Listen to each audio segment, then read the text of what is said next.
What's going on, YouTube? Welcome back to another episode of Double Dribble. And today's episode I want to talk about Paolo Banchero, and I just want to talk about how I don't think he is a lock for a top 5 pick in this year's NBA draft. I would not be surprised if he doesn't go top 5. Just not necessarily looking at the teams or their needs, just kind of looking at players that are in this top 5, kind of talk. I just like to talk about some of the players that I think would be more likely to be taken in the top 5 or help a team kind of just change their team, change their franchise, and help them become a winning team. But before we get into the video, I just want to quickly say, if you're a fan of basketball, whether it be high school, college, or the NBA, make sure to hit the subscribe button, join the conversation. We love interacting with you guys in the comment section. Make sure to hit the like button on this video, share it with your friends, and let's get right into the video. So I want to start off this video by saying that I think Paolo Banchero is an extremely talented basketball player. I do think that he is going to be a really good basketball player in the NBA. I think he's a really good basketball player at Duke right now. And I think that, I don't want to take anything away from him by this video. I just want to talk about some of the other players that are in the conversation for a top 5 pick.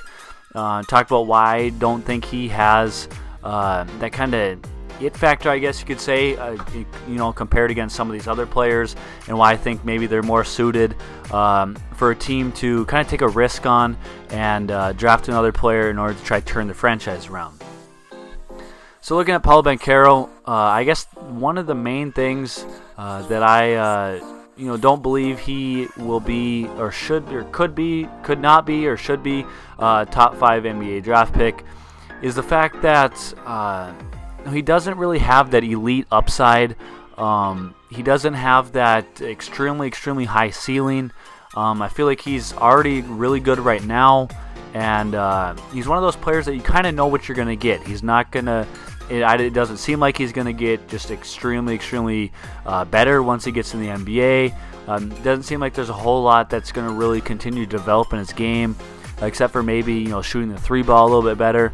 But he will be known as a bucket getter in the NBA. I think he's getting buckets in college right now, and I think he'll continue to get buckets in the NBA. I think he'll be a player that could come into an already pretty successful NBA team and just get buckets for them, fit in with them well, and help them continue to win games.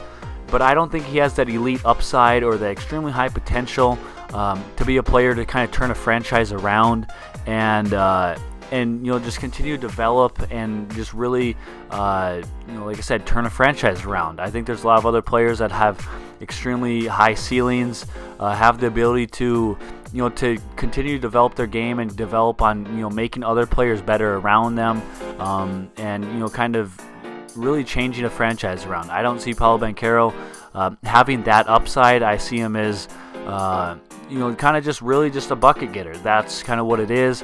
I don't think he's going to develop into a player that's making everybody around him better, just doing what it takes to make a bad team win games in the NBA.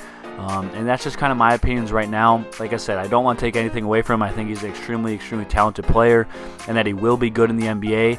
But I think a lot of top 5 draft picks or teams drafted in that area obviously weren't very successful in last season, and they need a player that's going to come in and turn them, help turn the franchise around, help turn their losing season around. And I just think that there's some other players that will be better suited for that than Paolo Banchero and could continue to develop and having just a higher ceiling. And looking at some of those players that have that potential, I think Jabari Smith absolutely has the potential. He is kind of turning into one of those players that is a favorite for the number 1 pick right now. There's still a lot of other players, in that conversation, but the way he's playing right now for Auburn, leading them number 1 ranked team in the nation, everything that he's doing, there is so much, potential for him. There's so many, just ways that he continue to develop his game. And I think that he has a tremendous upside and a player that could, come into a losing franchise or a losing team and figure out ways to, help make that not very talented team or not very good team win games. Another player that I think has obviously probably one of the highest ceilings in the whole, draft class this year is Chet Holmgren. At his size, there's so much that could go great with him and could go right, but also there's so much that could go wrong if he's not able to put on weight, put on size, and be able to play physically at the NBA level. There's a lot of concerns with that, but what he can do on the basketball court right now, and the ceiling that he has, I think he's also another player that could come in and help turn the franchise around, and help a losing team win games. Then you're looking at a point guard like Ty Washington. He's a great lead point guard, great handles. He can penetrate. He can hit three-pointers. He plays defense as well. I think that he has a lot of upside. Another player, Jaden Ivey from Purdue. Everyone's kind of comparing him to Ja Morant. I think it's a very good comparison. He's an extremely gifted athlete.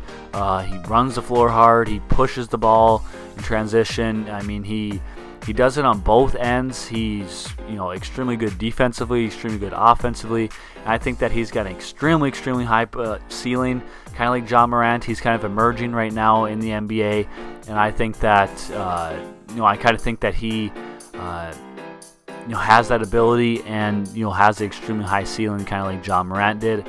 Another player that I'm super high on, and it doesn't seem like as many kind of scouts are that high on him right now, but I hope that they kind of take notice and see his potential, is Kendall Brown from Baylor. I think that he's extremely versatile. He's extremely good defender. He's really athletic. He has elite above the rim ability. Like it says even here in this one article I've read about him, is he's a world-class defensive player, and he's also an underrated passer. I think he can pass the ball extremely well, and if he's able to develop a jump shot, or a more consistent jump shot, and shoot the three ball at a higher percentage, higher clip, I think that he has potential to turn a franchise around and really help a team be successful and just continue to develop year in and year out and just get better every single year. But those are just some players I want to kind of talk about of who I think maybe have more potential to be change a franchise, be a franchise-changing player. But I want to hear from all you guys in the comment section down below. Let me hear your thoughts on Paolo Banchero. Do you think he should be a top 5 pick? Does he have that elite upside or high ceiling? Leave all that in the comment section down below. Make sure to hit the like button, hit the subscribe button. We'll see you in the next one. Peace.